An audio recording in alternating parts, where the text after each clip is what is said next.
On Taiwan Talk this week, we hear from John Winter, Taiwan Country Manager for international recruitment company Robert Walters. He speaks to us about what brought him here and what he's discovered over the years about Taiwan's workforce. I've been lucky enough. I've worked in Australia and Singapore and obviously I'm from the UK, so I spent most of my working life there. But, since I arrived in Taiwan, one thing that struck me was just sort of how diligent people are here, how hardworking people are here. And that's just not necessarily talking about hours people work, but it's the intention that people come to work. I mean, I've been lucky now. We've built our business to a size. And of all the people that I've had working for me, I've been lucky to not have anybody that I didn't feel was really trying to give it 100% of their own effort. I wouldn't say Taiwan is the only country that has those sensibilities, but, they particularly stand out more so than other locations that I've been in. Okay. Now, in terms of weaknesses, though, I mean, I've heard you sing the praises, and I think it's fantastic. But do they have any weaknesses that you've seen within Taiwan's workforce? I mean, I think just that point that I would mention there, I think sometimes the sort of humility that can come with being part of a bigger whole, at times, prevents people putting themselves in the spotlight that little bit more and wanting to stand out as an individual.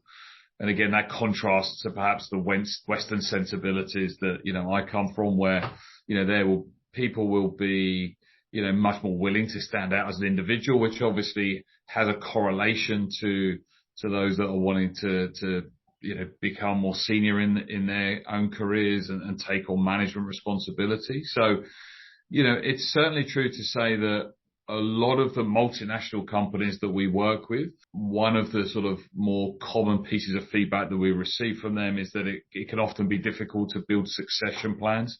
And from my own personal experience of that, it's not always that people don't have the ability to take on management responsibility. It's often finding those that are wanting to put their hands up for it and demonstrate, a real desire to take on that responsibility. And I think obviously that's about standing out from the team and perhaps being a little bit more of an individual. The other thing I would sort of have to caveat that as well is, and again, I'm looking at my other experience within Asia here and say that in Taiwan, people don't have as much confidence in speaking English. It feels wrong of me to obviously mention that. I'm lazy in myself. My Chinese is certainly not the greatest by any stretch of the imagination. So I'm not one to comment on other people's language capabilities. But, it's certainly been something I've observed being in Taiwan that, people having more confidence in speaking English, there will be more opportunities for people here without a shadow of a doubt. So it's most often the case that people can speak English, but it's just the confidence with which people use that. So very often, when we have our overseas clients, when they initially interview candidates here, that might be a comment. It might be a comment about their ability to communicate effectively, certainly with regional offices in English. But often what they find is no, people's usage is actually very good. It's just they don't have a lot of opportunity to do so. Other than language, what do you see are the most formidable challenges that Taiwan's workers are up against? If I just spin that question on its head a little bit first, I would say that, look, the market dynamics in Taiwan, I have seen change over the last 5 years. Previous, when I was here, it was always assumed that, all ambitious candidates were going to have to go and work overseas. Obviously, there was a large outflow of the first 5 years that I was here, at least, of candidates moving to predominantly China to go and further their careers. And I've seen that shift. And obviously, COVID has accelerated that change as well. The dynamics of the market in China are very, very different, as well as people now that have even been in China, often they're looking to relocate back to Taiwan. So I think that there are potentially more opportunities going to be here now for Taiwanese. We've seen during COVID, for example, that a lot of companies have increased their investments in Taiwan.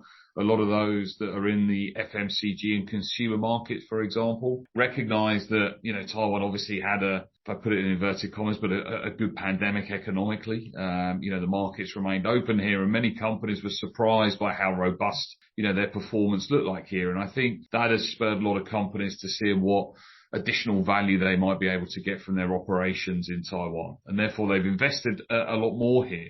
There's also been obviously some geopolitical changes, a China plus one strategy, which means that companies are looking to diversify, for example, their supply chains, as well as other, changes, for example, in Hong Kong, which has all meant that there's been a growing number of regional positions in Taiwan that perhaps weren't apparent anywhere up until about 5 years ago.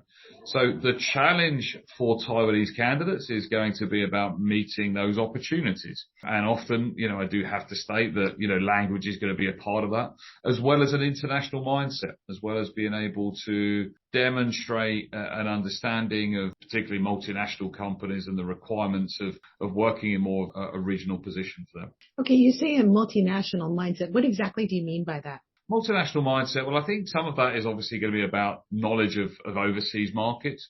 Some of that is going to be about an understanding of different work cultures outside of Taiwan. And the reason I say that is that, Taiwan has largely been a domestic market in terms of the types of roles, at least, that we recruit for here. And there hasn't been the same opportunities, for example, that there has been in locations like Singapore or in Hong Kong. But there's been a slow shift of that. And as I say, we've seen a growth of the opportunities in that type of space. So I think when I say international mindset, again, it's more about an understanding of things that are happening more within the region as well as internationally. Yeah, a lot of the questions I think people genuinely wonder about is do I need to be on call 24/7? I mean, yeah, look, I suppose if you break it down a bit like that, it's easier for me to talk to. I mean, what I can say that we see here is that no, all of the roles that we work on, all of the positions that we work on here, none of them would require a candidate to be on call 24/7. So whether that is purely going to be manufacturing specific is another question. But certainly in all the type of clients that we work with, I think, it's pretty obvious that they have to offer the right type of work-life balance as most other locations are offering here. And that support, as I say, go back to the fact that the government here has put in pretty stringent regulations that all the companies that we work with are very adherent of, which means that, companies couldn't get away with that idea that someone has to be able to work at the drop of a hat. Again, I can't really speak to the work arrangements that, a lot of these manufacturing locations have. But in answer to the question is, if there is a concern that candidates are going to have to adapt that type of mindset, there are going to be plenty of industries outside, and there's going to be plenty of industries where that is not a requirement. No. There is definitely a strong culture here of people wanting to be successful, to achieve, to generate solutions to problems. And often I think people are very self-driven to be able to do that.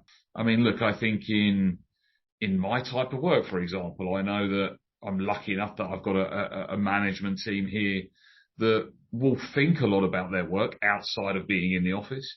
They'll be trying to think of solutions. And it's always surprising to me that any time I catch up with somebody, particularly in a leadership capacity here, someone's clearly always been thinking proactively about what they can do about issues that they're currently facing. There's sometimes a bit of a stereotype in Taiwan that, everything is always very, very top down and people are unable to think for themselves independently. And that's not been my finding at all, actually. I found in my own business, as I say, that people will times have a perfectionist mindset that can work against them a little bit. But the positive from that, as I say, is that they are looking to get to a solution. And that might often mean, as I say, people are trying to think outside of work. They're trying to come up with solutions on their own. You were listening to John Winter, Taiwan Country Manager for international recruitment company Robert Walters. And that does it for this week's edition of Taiwan Talk. I'm Hope Go. Do join us again next time. Thank you for tuning in.